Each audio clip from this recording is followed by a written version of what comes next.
Don't let anyone tell you that you can't have what you want.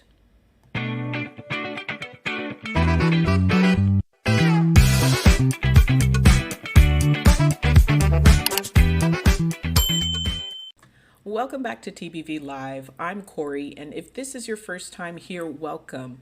Today, we're going to get into a conversation that can be sensitive in some areas, but trust me when I tell you that this is worth talking about because a lot of times we don't tend to sit back and analyze what's happening around us before we get caught in the middle of a whirlwind. And that is talking about the things that we desire, the things that we are after. We can refer to them as, personal life goals or, professional goals, what have you. But nonetheless, we're going to talk about what it means when we have people around us who are not supporting us the way that we kind of expect them to, or that we wish that they would. And I have a lot of experience in that because for a good portion of my life, I always felt like I had to ask permission to be myself. I had to ask permission to go after certain things. And I come from a people-pleasing background. So it lends to why I would want to ask for permission. But a lot of the things that I used to go after, or once upon a time was a goal of mine, I wouldn't achieve them because at the end of the day, I was always seeking that validation that, good job, Corey, and everything that comes along with it. And I never, ever, ever got it. Even if people felt as though they were proud of me, they never verbalized that towards me. They never showed in actions that they were proud of me, but I was supposed to telepathically know that they were proud of me. And it built a thing within me that would always be able to start something, but then never finish. And that is something that I had to overcome. And it took me a very, very long time to actually go after something and start it from point A to point B, complete it all by myself, whether or not people were supporting me. And so I hope having this conversation today will be able to open your eyes to some things and to also give you some sense of relief that, hey, I'm not the only one that goes through this. Corey's gone through this before.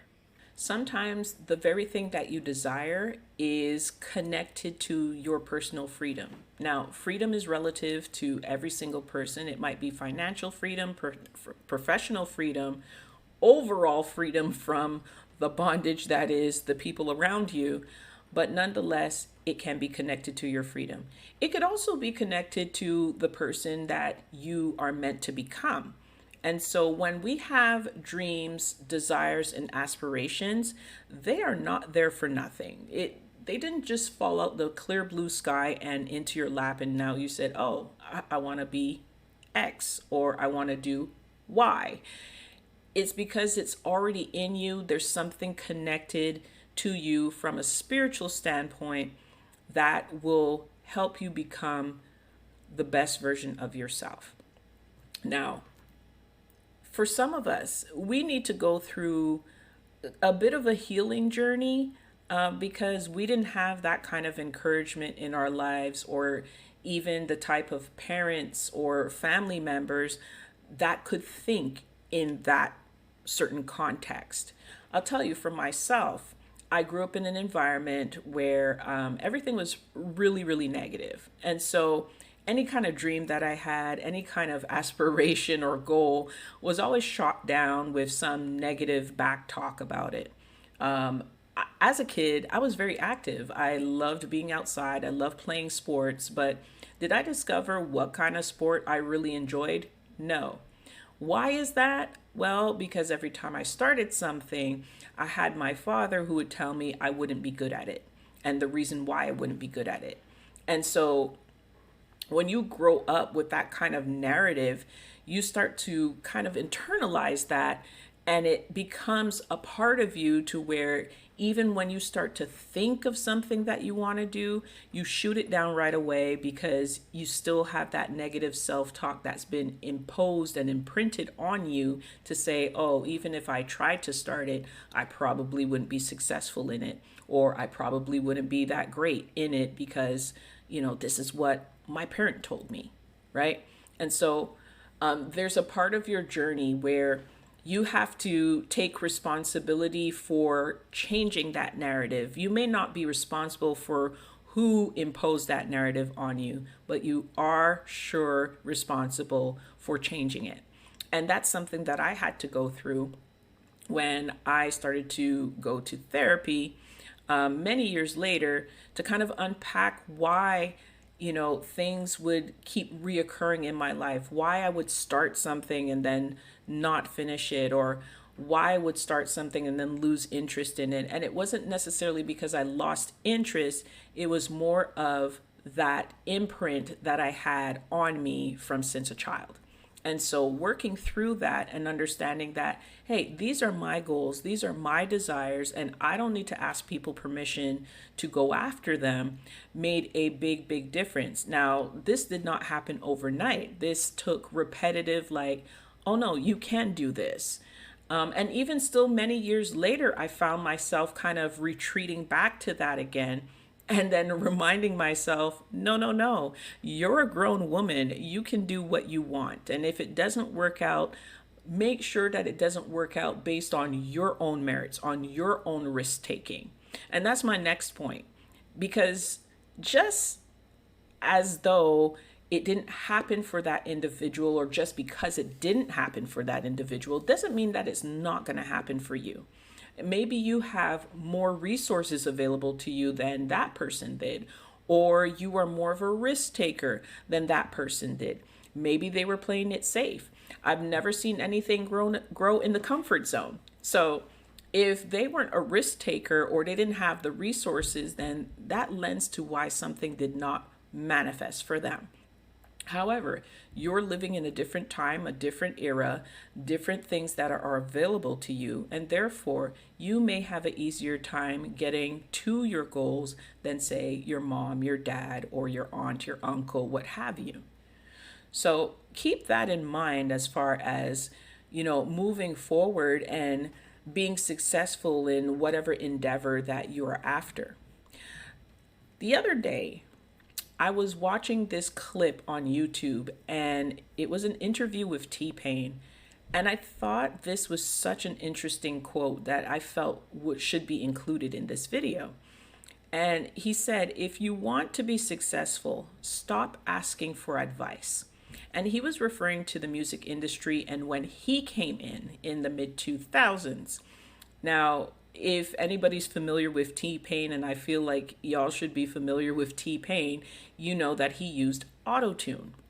And in the beginning, autotune was not well received. But before we even heard of T-Pain, he was going around the industry, making connections with people, meeting different OGs in the game and asking, hey, I want to use this autotune. What do you think? And every single person that he went to turned it down and gave him such negative reasons as to why he shouldn't use it, and that it's whack and you'll ruin the industry, you ruin the genre of, rap and hip hop. Don't even use that. It's terrible. Now, if he had listened to what those people would have said, we would have never known who T-Pain was, right? Or is. But because he said, you know what, screw it, I'm going to do what I want and figure it out along the way, he became successful. He even spoke of Kanye West's 808s and Heartbreaks being one of the most successful albums out there in hip hop. And that was using the very same auto-tune and 808s that he was using in his very own music. So he got paid very handsomely for that. But the bigger point, I should say, to this is he chose to bet on himself instead of letting others decide what levels of success he would achieve. And that's my point to you, is that start betting on yourself. Start betting on what it is that you're after and knowing that you will achieve it. The how will work itself out because you'll figure it out along the way, which is part of what he was saying. And so I thought that was an interesting piece in knowing that, you know what, there's no one route to success.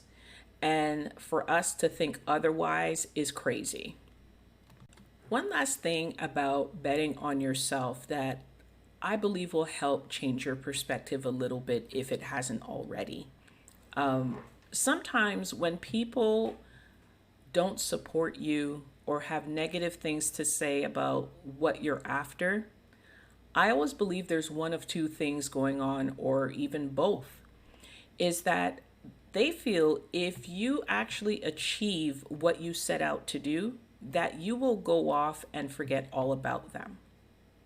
Another reason can be is that if you set yourself up to go after what you want and achieve it, that you will actually do it better than them. And sometimes it could just be the game of life itself. Some people want to see you do well, but not better than them. And it reminds me of a conversation that I had a few days back. It was a very tense conversation where the Holy Spirit just had me shut my mouth so that I can hear exactly all the things that this individual was feeling. Now, it wasn't aimed towards me personally, and I thank God for that wisdom that He imparted with me to let me know that it wasn't about me, but it was about what's going on in that person's life and how they view their journey thus far. And their fear is if I were to go after the thing that I am praying for at this moment, that not only will I get it, but I will also be more successful at it. And sometimes that can be a little intimidating for folks, especially when they feel they're not at the place that they want to be, or it's not what it cracked out to be in their mind. That's neither here nor there for me personally. That has nothing to do with me. I play no role in that. And I just want to share with you that, don't assume the responsibility of someone's, failed attempts at, fill in the blank, whatever that is. But know that when they lash out at you like that, this is where it's coming from. And so I was deeply hurt by this conversation nonetheless, but it took me some time to realize oh, okay, maybe the route that I'm taking, or maybe the way my life is living out in your eyes seems a lot better than yours. And instead of you just want better for me, you would rather feed me negative narratives so that I feel stuck like you. And I refuse. And so, I had to sit with the Lord and pray about that because at the end of the day, the individual that I had this conversation with does mean a lot to me. We have a very significant relationship. And so I don't want it to be like, oh, well, I'm going to just cut them off because I used to be the cutoff queen. Didn't matter who you were to me. But now I approach situations, tough conversations, and considering who they're coming from with a lot more grace than I did in the past. And again, I thank God for that, because He was the one that gave me the, further revelation or insight into where this was coming from. And I pray that if you are going through something similar like this, dealing with people, no matter who they are to you, that God instills that grace in you to have for those people, because it's never ever personal. Again, we are dealing with, spiritual warfare, spiritual battles, things that happen in the spiritual realm before they come right out. And so we have to be mindful that we are not dealing with flesh and blood. We are dealing with spirits and principalities. And we have to stay prayerful in order to not destroy the relationships that we have with people, or give us enough wisdom and discernment to distance ourselves from said people.